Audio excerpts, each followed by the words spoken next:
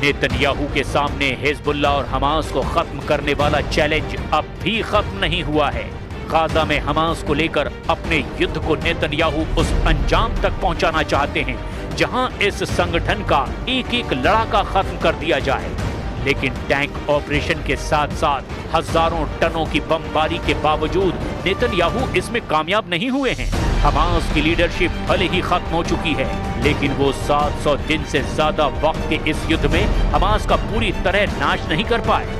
ऐसे में लेबनान से आ रही जूनियर नसरल्लाह की वार्निंग के बाद नेतन्याहू के सामने नया फ्रंट फिर से खुल चुका है। इसे ही इजराइल के सामने 4 बड़े फ्रंट वाला युद्ध कहा जा रहा है। इसमें गाजा फ्रंट भी है, ईरान का फ्रंट भी है, लेबनान में हिजबुल्लाह से नए युद्ध का खतरा भी है और यमन के साथ लॉन्ग रेंज वाली लड़ाई भी बड़ी चुनौती बनकर उभर रही है। गाजा पर 100% कब्जा नेतन्याहू के लिए बड़ा ख्वाब है, लेकिन ईरान की लीडरशिप की तरफ से आ रहा चैलेंज भी नेतन्याहू को जून के जंग की याद दिला देता है। अब सवाल ये है, क्या नेतन्याहू एक साथ इतने फ्रंट को मैनेज कर सकते हैं?